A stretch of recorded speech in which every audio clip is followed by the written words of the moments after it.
Hi welcome to the ಗಣಿ stories. ಇವತ್ತಿನ preview match ಬಂದ್ಬಿಟ್ಟು ಇಂಡಿಯಾ ವರ್ಸಸ್ ಇಂಗ್ಲೆಂಡ್. ಅದಕ್ಕಿಂತ ಮೊದಲು ಲೈಕು ಶೇರ್ ಸಬ್ಸ್ಕ್ರೈಬ್ ಮಾಡ್ಕೊಳ್ಳಿ. ಸುಮಾರು ಜನ ವೀಡಿಯೋ ನೋಡ್ಬಿಡ್ತೀರ ಗುರು, ಬೇಗ ಸಬ್ಸ್ಕ್ರೈಬ್ ಮಾಡ್ಕೊಳ್ಳಿ. ಚಾನಲ್ ಸಬ್ಸ್ಕ್ರೈಬ್ ಮಾಡಿದರೆ ಇವತ್ತಿನ India versus England preview video. England ಅವರ ಹೋಮ್ ಗ್ರೌಂಡಲ್ಲಿ ಇದು ನಡೆಯುತ್ತೆ. ಇಲ್ಲಿ ಮಿನಿಮಮ್ ಸ್ಕೋರ್ ಬಂದ್ಬಿಟ್ಟು 172, 154 ಹೊಡಿಬೇಕು.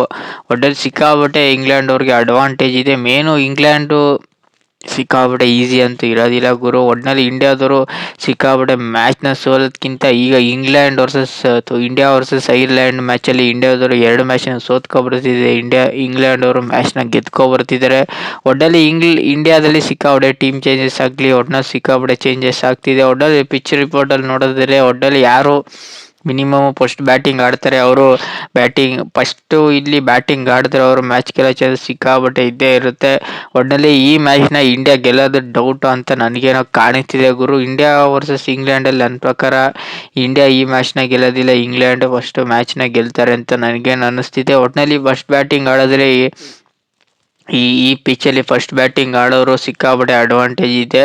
ಒಟ್ಟಿನಲ್ಲಿ ಸ್ಪಿನ್ನಿಂಗ್ಗೆ ಸಿಕ್ಕಾಬಿಟ್ಟೆ ಅಂತ ಯೂಸ್ಫುಲ್ ಇಲ್ಲ, ಬ್ಯಾಟಿಂಗ್ಗೆ ಸಿಕ್ಕಾಬಿಟ್ಟೆ ಯೂಸ್ಫುಲ್ ಇದೆ. ಒಟ್ಟಿನಲ್ಲಿ T20 ಅಂದಾಗೆಲ್ಲ ಇಂಡಿಯಾದವರು ತುಂಬ ಚೆನ್ನಾಗಿ ಆಡೋರೆ. ಒಟ್ಟಿನಲ್ಲಿ ಈ ಮ್ಯಾಚ್ನ ಆಡ್ತಾರಾ ಇಲ್ವಾ ಅಂತ ನನಗೇನು ಅನ್ನಿಸ್ತಿದೆ. ಯಾಕೆಂದರೆ ಟೀಮು ಅಂತ ಹೇಳ್ಕೊಳ್ಳೋ ಟೀಮು ಇಲ್ಲ ಗುರು, ಸಿಕ್ಕಾಬಿಟ್ಟೆ ಎಕ್ಸ್ಪೀರಿಯನ್ಸ್ ಇಲ್ಲ, ಸಿಕ್ಕಾಬಿಟ್ಟೆ. ಒಟ್ಟಿನಲ್ಲಿ ಕ್ಯಾಪ್ಟನ್ಸಿ ವಿಚಾರದಲ್ಲಂತೂ ಶ್ರೇಯಸ್ ಅಯ್ಯರ್ ಅಂತ ಹೇಳ್ಕೊಳ್ಳೋ ಕ್ಯಾಪ್ಟನ್ಸಿನ ಮಾಡಿಲ್ಲ ಗುರು. ಒಟ್ಟಿನಲ್ಲಿ ಇಂಡಿಯಾ ಟೀಮಲ್ಲಿ ಯಾರ್ಯಾರಪ್ಪ ಇರ್ತಾರೆ ಅಂದರೆ, ಇಂಡಿಯಾ ಟೀಮಲ್ಲಿ ಇಲ್ಲಿ ಕ್ಯಾಪ್ಟನ್ಸಿನ ಶ್ರೇಯಸ್ ಅಯ್ಯರ್ ವಹಿಸ್ಕೊಂಡಿರ್ತಾರೆ. ಓಪನರ್ ಆಗಿ ಇಲ್ಲಿ ವೈಭವ್ ಸೂರ್ಯವಂಶಿಗೆ ಚಾನ್ಸ್ ಕೊಡಬೇಕು, ಇಲ್ಲ ಅಂದರೆ ಇವರು ಸಂಜು ಸ್ಯಾಮ್ಸನ್ಗೆ ಚಾನ್ಸ್ ಕೊಡೋ ಚಾನ್ಸ್ ಸಿಕ್ಕಾಬಿಟ್ಟೆ ಇದ್ದೇ ಇರುತ್ತೆ. ಅಭಿಷೇಕ್ ಶರ್ಮಾ ಇರ್ತಾರೆ, ಇಶಾನ್ ಕಿಶನ್ ಇರ್ತಾರೆ, ಸಂಜು ಸ್ಯಾಮ್ಸನ್ ಇರ್ತಾರೆ, ಇಲ್ಲ ಇಶಾನ್ ಕಿಶನ್, ಇವರಿಬ್ಬರಲ್ಲಿ ಒಬ್ಬರಂತೂ ಖಚಿತವಾಗಿ ಇದ್ದೇ ಇರ್ತಾರೆ. ಕ್ಯಾಪ್ಟನ್ಸಿ 4ನೇ ಬ್ಯಾಟ್ಸ್ಮನ್ ಆಗಿ ವಹಿಸ್ಕೋತಾರೆ ಶ್ರೇಯಸ್ ಅಯ್ಯರ್, 5ನೇ ಬ್ಯಾಟ್ಸ್ಮನ್ ಆಗಿ ಇಲ್ಲಿ ತಿಲಕ್ ವರ್ಮಾ ಕೊಡ್ತಾರೆ. ಇಲ್ಲಿ ಶಿವಮ್ ದುಬೆಗೆ ಮನೆ ಹಾಕಲಾಗಿದೆ. ಮತ್ತು ಇಲ್ಲಿ ವಾಷಿಂಗ್ಟನ್ ಸುಂದರ್ ಮತ್ತು ಅಕ್ಷಯ್ ಪಟೇಲ್ಗೆ ಪಕ್ಕ ಚಾನ್ಸ್ ಕೊಡ್ತಾರೆ ಅಂತ ನನಗೇನು ಅನ್ನಿಸ್ತಿದೆ. ಒಟ್ಟಲ್ಲಿ ಬೌಲಿಂಗ್ ವಿಚಾರದಲ್ಲಿ ಹರ್ಷಿತ್ ರಾಣಾ ಇರ್ತಾರೆ, ಮತ್ತು ಅಶ್ವಥ್ ಸಿಂಗ್ ಇರ್ತಾರೆ. ಒಟ್ಟಿನಲ್ಲಿ ಟೋಟಲ್ ಆಗಿ ಇಂಡಿಯಾ ಟೀಮಲ್ಲಿ ಇಷ್ಟು ಜನ ಇರ್ತಾರೆ ಗುರು. ಒಟ್ಟಿನಲ್ಲಿ ಇಂಡಿಯಾ ಟೀಮ್ ಅಂದಾಗೆಲ್ಲ ನನ್ನ ಪ್ರಕಾರ ಒಟ್ಟಿನಲ್ಲಿ ಸಿಕ್ಕಾಬಿಟ್ಟೆ ಇಂಡಿಯಾದವರು ಸ್ಟ್ರಗಲ್ ಪಡ್ತಿದ್ದಾರೆ ಅಂತ ನನಗೇನು ಅನ್ನಿಸ್ತಿದೆ. ಯಾಕೆಂದರೆ ಇವರು ಟೋಟಲ್ ಆಗಿ 15 ಜನನ ಸೆಲೆಕ್ಟ್ ಮಾಡಿದ್ದಾರೆ. ಒಟ್ಟಿನಲ್ಲಿ 15 ಜನದಲ್ಲಿ ಮಿನಿಮಮ್ 11 ಜನನ ಸೆಲೆಕ್ಟ್ ಮಾಡಿ ಇವರು ಟೀಮಲ್ಲೇ ಸಿಕ್ಕಾಬಿಟ್ಟೆ ಕನ್ಫ್ಯೂಷನ್ ಇದೆ ಅಂತ ನನಗೇನು ಅನ್ನಿಸ್ತಿದೆ. ಒಟ್ಟಿನಲ್ಲಿ ಇಂಡಿಯಾ ವರ್ಸಸ್ ಇಂಗ್ಲೆಂಡಲ್ಲಿ ಫಸ್ಟ್ ಮ್ಯಾಚಲ್ಲಿ ಇಷ್ಟು ಟೀಮ್ ಇರುತ್ತೆ ಗುರು. ಒಟ್ಟಿನಲ್ಲಿ ಶ್ರೇಯಸ್ ಅಯ್ಯರು ಒಂದು ಪ್ಯಾಡ್ ಡೇ ಅಂದ್ಕೊಂಡು ಈ ಮ್ಯಾಚ್ನ ಸಿಕ್ಕಾಬಿಟ್ಟೆ ಫಸ್ಟಾಗಿ ಸ್ಟಾರ್ಟ್ ಮಾಡಿದ್ರೆ ಒಟ್ಟಿನಲ್ಲಿ ಇಂಡಿಯಾ ಈ ಮ್ಯಾಚ್ನ ಗೆಲ್ಲೋ ಚಾನ್ಸ್ ಸಿಕ್ಕಾಬಿಟ್ಟೆ ಇದೇ ಇರುತ್ತೆ. ಮೇನು ಇಲ್ಲಿ ಮಿಡಲ್ ಆರ್ಡರ್ ತುಂಬ ಚೆನ್ನಾಗಿದೆ. ಶಿವಮ್ ದುಬೆ ಆಗಲಿ, ತಿಲಕ್ ವರ್ಮಾ ಆಗಲಿ, ಅವರಿಂದ ರನ್ಗಳು ಬ್ಯಾಟಿಂಗಿಂದ ತುಂಬ ಚೆನ್ನಾಗಿ ಕಾನ್ಫಿಗರೇಷನ್ ಆಗಿ ತುಂಬ ಚೆನ್ನಾಗಿ ಬಂದರೆ ಮ್ಯಾಚ್ ಗೆಲ್ಲೋ ಚಾನ್ಸ್ ಸಿಕ್ಕಾಬಿಟ್ಟೆ ಇದೆ. ಮೇನು ಇಲ್ಲಿ ಓಪನರ್ ಆಗಿ ಇಲ್ಲಿ ವೈಭವ್ ಸೂರ್ಯವಂಶಿ ಆಗಲಿ, ಅಭಿಷೇಕ್ ಶರ್ಮಾ ಆಗಲಿ, ಇವರಿಬ್ಬರಲ್ಲಿ ಒಬ್ರು ಕ್ಲಿಕ್ ಆಗಿದ್ರು ಮ್ಯಾಚ್ ತುಂಬ ಚೆನ್ನಾಗಿರುತ್ತೆ. ಒಟ್ಟಿನಲ್ಲಿ ಇಲ್ಲಿ ಇಶಾನ್ ಕಿಶನ್ ತುಂಬ ಚೆನ್ನಾಗಿ ಬ್ಯಾಟಿಂಗ್ ಆಡ್ತಾರೆ. ಶ್ರೇಯಸ್ ಅಯ್ಯರು ಈಗ ನಡೆದಿರೋ ಮ್ಯಾಚ್ಗಳೇ ಅಂತ ಹೇಳ್ಕೊಳ್ಳೋ ಕ್ಯಾಪ್ಟನ್ಸಿನೂ ಮಾಡಿಲ್ಲ. ಒಟ್ಟಿನಲ್ಲಿ ಎರಡು ಈಸಿ ಇರೋ ಟೀಮ್ ಮೇಲೆ ಗೆದ್ದಿಲ್ಲ ಅಂದರೆ ಇಂಥ ಟಫ್ ಟೀಮ್ ಮೇಲೆ ಗೆಲ್ತಾರ ಅನ್ನೋದು ಸಿಕ್ಕಾಬಿಟ್ಟೆ ಡೌಟ್ ಆಗ್ತಿದೆ ಗುರು ಅಂತ ನನಗೇನು ಅನ್ನಿಸ್ತಿದೆ. ಒಟ್ಟಿನಲ್ಲಿ ಮೇನು ವಾಷಿಂಗ್ಟನ್ ಸುಂದರ್ ಇವರು T20 ಪ್ಲೇಯರ್ ಅಂತೂ ಅಲ್ವೇ ಅಲ್ಲ. ಇಲ್ಲಿ ಈ T20 ಪ್ಲೇಯರ್ಗೆ ಹಾರ್ದಿಕ್ ಪಾಂಡ್ಯನವ್ರು ಹಾಕೋಬೋದು, ಇಲ್ಲ ಅಟ್ಲೀಸ್ಟ್ ಬೇರೆಯವ್ರನ್ನ ಹಾಕೊಳ್ಳೋ ಚಾನ್ಸಸ್ ಸಿಕ್ಕಾಬಿಟ್ಟೆ ಇರುತ್ತೆ. ಆದರೆ ಈಗ ನಿತೀಶ್ ಕುಮಾರ್ ರೆಡ್ಡಿಗೂ ಇಂಜುರಿ ಆಗಿದೆ, ಹಾರ್ದಿಕ್ ಪಾಂಡ್ಯಗೂ ಇಂಜುರಿ ಆಗಿದೆ. ಅದರಿಂದ ಇವರು ಇಬ್ಬರನ್ನ ಸಿಕ್ಕಾಬಿಟ್ಟೆ ಹಾಕೊಳ್ಳೋದು ಸಿಕ್ಕಾಬಿಟ್ಟೆ ಇಂಪಾರ್ಟೆಂಟ್ ಆಗಿದೆ ಅಂತ ನನಗೇನು ಅನ್ನಿಸ್ತಿದೆ ಗುರು. ಒಟ್ಟಿನಲ್ಲಿ ಟೋಟಲ್ ಆಗಿ ಇಂಡಿಯಾ ಟೀಮಲ್ಲಿ ಇದ್ದೇ ಇರ್ತಾರೆ ಇಷ್ಟು ಜನ. ಇಂಡಿಯಾ ವರ್ಸಸ್ ಇಂಗ್ಲೆಂಡ್ ಎಡ್ಡೆ ಸ್ಟಾರ್ಟ್ ನೋಡಿದ್ರೆ ಇಲ್ಲಿ 30 ಮ್ಯಾಚಲ್ಲಿ 18 ಮ್ಯಾಚ್ನ ಇಂಡಿಯಾದವ್ರು ಗೆದ್ದಿದ್ರೆ 12 ಮ್ಯಾಚ್ನ ಇಂಗ್ಲೆಂಡ್ ಅವ್ರು ಗೆದ್ದವ್ರೆ. ಒಟ್ಟಿನಲ್ಲಿ ಈ ಮ್ಯಾಚ್ ಸಿಕ್ಕಾಪಟ್ಟೆ ಇಂಪ್ಯಾಕ್ಟ್ ಆಗ್ತದೆ ಅಂತ ನನಗೇನು ಅನ್ನಿಸ್ತಿದೆ ಗುರು. ಒಟ್ಟಿನಲ್ಲಿ ಇಂಡಿಯಾದವ್ರು ಕೊನೆಯವ್ರಿಗೂ ಬಿಟ್ಕೊಡೋದಿಲ್ಲ ಅಂತ ನನಗೇನು ಅನ್ನಿಸ್ತಿದೆ. ಇಂಗ್ಲೆಂಡ್ ಅವರು ಕೊನೆಯವ್ರಿಗೂ ಬಿಟ್ಕೊಡೋದಿಲ್ಲ. ಮೇನು ಇಲ್ಲಿ ಫಿಲಿಪ್ ಸಾಲ್ಟ್ ಆಗಲಿ, ಒಟ್ಟಿನಲ್ಲಿ ವಿಲ್ ಜಾಕ್ಸ್ ಆಗಲಿ, ಒಟ್ಟಿನಲ್ಲಿ ಸಿಕ್ಕಾಪಟ್ಟೆ ಬೌಲಿಂಗ್ ಅಡ್ವಾಂಟೇಜು ಇಂಗ್ಲೆಂಡ್ಗೆ ಸಿಕ್ಕಾಪಟ್ಟೆ ಇದೆ. ಬ್ಯಾಟಿಂಗ್ ವಿಚಾರದಲ್ಲಿ ಇಂಗ್ಲೆಂಡ್ ಅವರು ಎಲ್ಲೋ ಎಡುತ್ತಿದೆ, ಆದರೆ ಇಂಡಿಯಾದವರು ಬ್ಯಾಟಿಂಗ್ ವಿಚಾರದಲ್ಲಿ ತುಂಬ ಚೆನ್ನಾಗಿ ಕಾಣ್ತಿದ್ದಾರೆ, ಬೌಲಿಂಗ್ ವಿಚಾರದಲ್ಲಿ ಎಲ್ಲೋ ಎಡುಕ್ತಾರೆ ಅಂತ ನನಗೇನು ಅನ್ನಿಸ್ತಿದೆ ಗುರು. ಒಟ್ಟಿನಲ್ಲಿ ಇಂಡಿಯಾ ಆಲ್ರೌಂಡರ್ ವಿಚಾರದಲ್ಲಿ ಎಲ್ಲೋ ತಪ್ಪು ಮಾಡವ್ರೆ ಅಂತ ನನಗೇನು ಅನಿಸ್ತಿದೆ. ಯಾಕೆಂದರೆ ವಾಷಿಂಗ್ಟನ್ ಸುಂದರ್ T20 ಅಂತ ಹೇಳ್ಕೊಳ್ಳೋರನ್ನ ಹೊಡೆದಿಲ್ಲ ಗುರು. ODIಲಿ ತುಂಬ ಚೆನ್ನಾಗಿ ಆಡ್ತಾರೆ. ಅಕ್ಷಯ್ ಪಟೇಲು ಒಂದೊಂದು ಟೈಮ್ ಚೆನ್ನಾಗಿ ಆಡ್ತಾರೆ, ಒಂದೊಂದು ಟೈಮ್ ಚೆನ್ನಾಗಿ ಆಡಲ್ಲ. ಇಲ್ಲಿ ತಿಲಕ್ ವರ್ಮ ಮೇಲೆ ಸಿಕ್ಕಾಬಟ್ಟೆ ಇವರು ಅವಲಂಬಿತರಾಗಿರ್ತಾರೆ ಅಂತ ನನಗೇನೋ ಒಟ್ನಲ್ಲಿ ಶಿವಮ್ ದುಬೆನೂ ಅಷ್ಟೇ ಗುರು. ಒಂದೊಂದು ಟೈಮಲ್ಲಿ ತುಂಬ ಚೆನ್ನಾಗಿ ಆಡ್ತಾರೆ, ಒಂದು ಟೈಮಲ್ಲಿ ತುಂಬ ಚೆನ್ನಾಗಿ ಆಡಲ್ಲ. ಶಿವಮ್ ದುಬೆ, ಅಭಿಷೇಕ್ ಶರ್ಮಾನೂ ಅಷ್ಟೇ. ಒಟ್ನಲ್ಲಿ ಇಲ್ಲಿ ಲಾಸ್ಟರು ನಿಂತ್ಕೊಂಡು ಮ್ಯಾಚ್ ಗೆಲ್ಸೋರು ಸಿಕ್ಕಾಪಟ್ಟೆ ಇಂಪ್ಯಾಕ್ಟ್ ಆಗ್ತಾರೆ ಅಂತ ಅನಿಸ್ತಿದೆ ಗುರು. ಒಟ್ನಲ್ಲಿ ಲಾಸ್ಟರ್ಗೆ ಯಾರು ಇರ್ತಾರೆ ಅವರು ಮ್ಯಾಚ್ ಗೆಲ್ಲೋ ಚಾನ್ಸ್ ಸಿಕ್ಕಾಪಟ್ಟೆ ಇದೆ. ಇವರು ಹೋದ ಮ್ಯಾಚ್ ಹಂಗೆ ಐರ್ಲೆಂಡ್ ಮೇಲೆ ಬೌಲರ್ ಮೇಲೆ ಡಿಪೆಂಡೆಂಟ್ ಆಗಿದ್ರು. ಒಟ್ನಲ್ಲಿ ಬೌಲರು ಬ್ಯಾಟಿಂಗ್ ಆಡೋ ಪರಿಸ್ಥಿತಿ ಇಂಡಿಯಾದವರು ತಗೊಂಡ್ರು ಗುರು.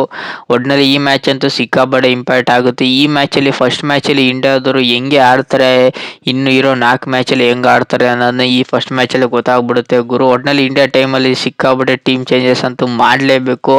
ಒಟ್ನಲ್ಲಿ ಇವರು IPLನ ಕಂಡೀಷನ್ ಮಾಡಿ ಇವರು IPL ಅಲ್ಲಿ ತುಂಬ ಚೆನ್ನಾಗಿ ಆಡ್ತಾರೆ ಅನ್ನೋ ಇದಕ್ಕೆ ಇವರು ಇಂಡಿಯಾ ಟೀಮಲ್ಲಿ ಹಾಕೊಂಡಾಗ ಇವರು ಇಂಡಿಯಾ ಟೀಮಲ್ಲಿ ತುಂಬ ಚೆನ್ನಾಗಿ ಆಡ್ತಿಲ್ಲ.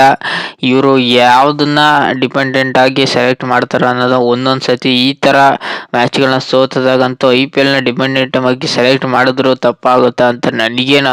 ಈ ಮ್ಯಾಚ್ ಎಷ್ಟು ಗಂಟೆಗಪ್ಪ ಸ್ಟಾರ್ಟ್ ಆಗುತ್ತೆ ಅಂದರೆ ಇದು ಇಂಗ್ಲೆಂಡ್ ಟೀಮ್ ಇಂಡಿಯಾ ಟೀಮ್ಗೆ ಇರೋದಕ್ಕಿಂತ ಇಲ್ಲಿ ಇಂಡಿಯಾ ಟೈಮಿಂಗ್ಸ್ ಪ್ರಕಾರ ನೋಡಿದರೆ 9 ಗಂಟೆಗೆ ಇಲ್ಲಿ ರಾತ್ರಿ 9 ಗಂಟೆಗೆ ಮ್ಯಾಚ್ ಸ್ಟಾರ್ಟ್ ಆಗುತ್ತೆ. ಒಟ್ಟಿನಲ್ಲಿ ಇಲ್ಲಿ ಇಂಡಿಯಾ ಟೈಮಿಂಗ್ಸ್ ನೋಡಿದರೆ ರಾತ್ರಿ 9 ಗಂಟೆಗೆ ಸ್ಟಾರ್ಟ್ ಆಗುತ್ತೆ. ಅಲ್ಲಿ ಇಂಗ್ಲೆಂಡ್ ಟೈಮಿಂಗ್ಸ್ ನೋಡಿದರೆ ಬೆಳಗಿನ ಜಾವ 9 ಗಂಟೆಗೆ ಮ್ಯಾಚ್ ಸ್ಟಾರ್ಟ್ ಆಗುತ್ತೆ ಗುರು. ಒಟ್ಟಿನಲ್ಲಿ ಇಂಡಿಯಾ ಟೈಮಿಂಗ್ಸ್ ಬೇರೆ, ಇಂಗ್ಲೆಂಡ್ ಟೈಮಿಂಗ್ಸ್ ಬೇರೆ.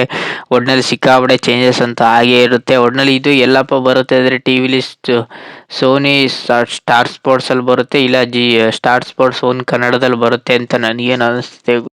ಒಟ್ನಲ್ಲಿ ನೋಡೋದಾದ್ರೆ ಒಟ್ನಲ್ಲಿ ಮೊಬೈಲಲ್ಲಿ ಎಲ್ಲಪ್ಪ ಬರುತ್ತೆ ಅಂದರೆ ಜಿಯೋ ಸ್ಟಾರ್ ಸ್ಪೋರ್ಟ್ಸಲ್ಲೂ ಬರ್ಬೋದು, ಇಲ್ಲಾಂದರೆ ಸ್ಟಾರ್ ಸ್ಪೋರ್ಟ್ಸ್ ಕನ್ನಡ ಒಂದಲ್ಲೂ ಬರ್ಬೋದು. ಒಟ್ನಲ್ಲಿ ಕ್ಲಾರಿಟಿ ಅಂತೂ ಇವ್ರು ಕೊಟ್ಟವ್ರೆ. ಒಟ್ನಲ್ಲಿ ಕನ್ನಡ ಚಾನಲನ್ನು ಸ್ಟಾರ್ಟ್ ಮಾಡೋರೆ ಅಂತ ನನಗೇನು ಅನ್ನಿಸ್ತಿದೆ.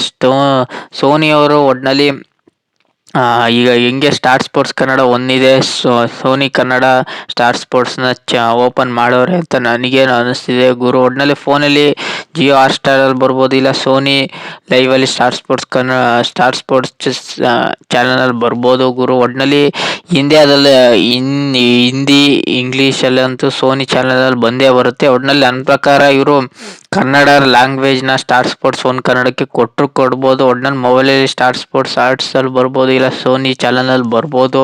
ಒಟ್ನಲ್ಲಿ ರಾತ್ರಿ 9 ಗಂಟೆಗೆ ಮ್ಯಾಚ್ ಸ್ಟಾರ್ಟ್ ಆಗುತ್ತೆ ಗುರು. ಒಟ್ನಲ್ಲಿ ಫ್ರೀಯಾಗಂತೂ ಇದ್ದೇ ಇರುತ್ತೆ. ಅಂದರೆ ನನ್ನ ಪ್ರಕಾರ ಫ್ರೀಯಾಗಿರೋದು ಡೌಟ್ ಅಂತ ಅನ್ನಿಸ್ತಿದೆ. ಒಟ್ನಲ್ಲಿ ಜಿಯೋ ಹಾಟ್ಸ್ಟಾರಲ್ಲಿ ಒಂದ್ಸತಿ ಚೆಕ್ ಮಾಡಿ ನೋಡಿದ್ರೆ ಗೊತ್ತಾಗುತ್ತೆ ಗುರು. ಒಟ್ಟಿನಲ್ಲಿ ಇಂಡಿಯಾ ವರ್ಸಸ್ ಇಂಗ್ಲೆಂಡಲ್ಲಿ ಒಟ್ಟಿನಲ್ಲಿ ಇಂಗ್ಲೆಂಡ್ ಅವರು ಕೊನೆವರೆಗೂ ಬಿಟ್ಕೊಡೋದಿಲ್ಲ. ಈ ಮ್ಯಾಚ್ನ ಇಂಡಿಯಾದವರು ಗೆಲ್ಲೋದು ಸಿಕ್ಕಾಪಟ್ಟೆ ಕಷ್ಟ ಅಂತ ನನಗೇನು ಅನಿಸ್ತಿದೆ ಗುರು. ಒಟ್ಟಿನಲ್ಲಿ ಇಂಡಿಯಾ ಗೆದ್ದರೂ ಒಟ್ಟಿನಲ್ಲಿ ಟಾಸ್ ಯಾರು ಗೆಲ್ತಾರೋ ಅವ್ರ ಮ್ಯಾಚಿಗೆ ಗೆಲ್ಲೋ ಚಾನ್ಸ್ ಸಿಕ್ಕಾಪಟ್ಟೆ ಇದೆ ಅಂತ ನನಗೇನು ಅನಿಸ್ತಿದೆ ಗುರು. ಒಟ್ಟಿನಲ್ಲಿ ಇಂಡಿಯಾದವರು ಟೀಮ್ನ ಚೇಂಜಸ್ ಮಾಡಿ ಬ್ಯಾಟಿಂಗ್ ವಿಚಾರದಲ್ಲಾಗಲಿ, ಕ್ಯಾಚಿಂಗ್ ವಿಚಾರದಲ್ಲಿ, ಫೀಲ್ಡಿಂಗ್ ವಿಚಾರದಲ್ಲಾಗಲಿ ಇಂಡಿಯಾದವರು ಒಂಚೂರು ಚೇಂಜಸ್ ಮಾಡಿಕೊಂಡು ಮ್ಯಾಚನ್ನು ಗೆಲ್ಲಬೇಕು. ಇಲ್ಲಾಂದರೆ ಶ್ರೇಯಸ್ ಅಯ್ಯರ್ ಇದೇ ಮ್ಯಾಚ್ಗಳನ್ನ ಸೋತ್ಕೊಂಡ್ಬಂದರೆ ಶ್ರೇಯಸ್ ಅಯ್ಯರ್ ಟೀಮಲ್ಲಿ ಚಾನ್ಸ್ ಕೊಡೋದು ಕಷ್ಟ. ಒಟ್ಟಿನಲ್ಲಿ ಅವರು ಅಂತ ಹೇಳ್ಕೊಳ್ಳೋ ಬ್ಯಾಟಿಂಗ್ ಆಡಲಿಲ್ಲ ಅಂದರು. ಒಟ್ಟಿನಲ್ಲಿ ಕ್ಯಾಪ್ಟನ್ಸಿ ವಿಚಾರದಲ್ಲಿ ಸತತವಾಗಿ ನಾವು ಟೀಮ್ ಇಂಡಿಯಾದಲ್ಲಿ T20 ಮ್ಯಾಚ್ ಅಂದಾಗೆಲ್ಲ ಇಂಡಿಯಾದವರು ಮ್ಯಾಚ್ನ ಸ್ಟ್ರೀಕ್ನ ತುಂಬ ಚೆನ್ನಾಗಿ ಉಳಿಸಿದ್ರು. ಇವರು ಅದನ್ನು ಬೀಟ್ ಮಾಡಿ 2 ಮ್ಯಾಚ್ನ ಸೋಲಿಸಿ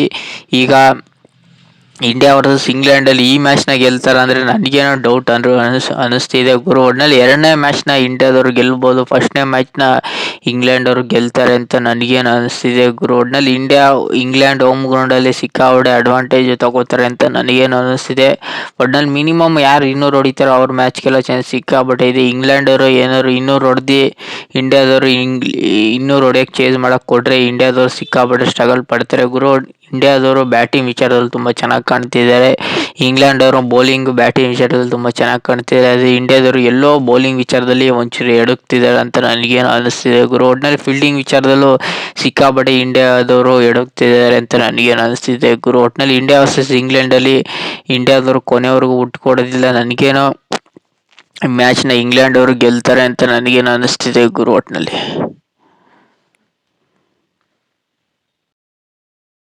England versus India preview video ಇಷ್ಟ ಆಗಿದ್ರೆ ಲೈಕ್ ಶೇರು ಸಬ್ಸ್ಕ್ರೈಬ್ ಮಾಡ್ಕೊಳ್ಳಿ. ಸುಮಾರು ಜನ ಚಾನಲ್ ಸಬ್ಸ್ಕ್ರೈಬ್ ಮಾಡದೆ ನೋಡ್ತಿರೋ ಗುರು, ಬೇಗ 400,000 ಇಲ್ಲ 1,000 ಸಬ್ಸ್ಕ್ರೈಬ್ ಕಂಪ್ಲೀಟ್ ಮಾಡಿ. ಸಿಗುವ ಮುಂದಿನ ಇಂಡಿಯಾ ವರ್ಸಸ್ ಇಂಗ್ಲೆಂಡ್ ರಿವ್ಯೂ ಮ್ಯಾಚಲ್ಲಿ. ಯಾರು ಗೆಲ್ತಾರೆ ಅಂತ, ಇಂಡಿಯಾ ಗೆಲ್ತಾರೆ ಇಲ್ಲ ಇಂಗ್ಲೆಂಡ್ ಗೆಲ್ತಾರೆ ಅಂತ ಕಮೆಂಟ್ ಮಾಡಿ ಗುರು. ಬೇಗ ಶೇರ್ ಮಾಡಿ, ಬೇಗ ಸಬ್ಸ್ಕ್ರೈಬ್ ಮಾಡ್ಕೊಳ್ಳಿ. ಸಿಗೋ ಮುಂದಿನ ವಿಡಿಯೋದಲ್ಲಿ.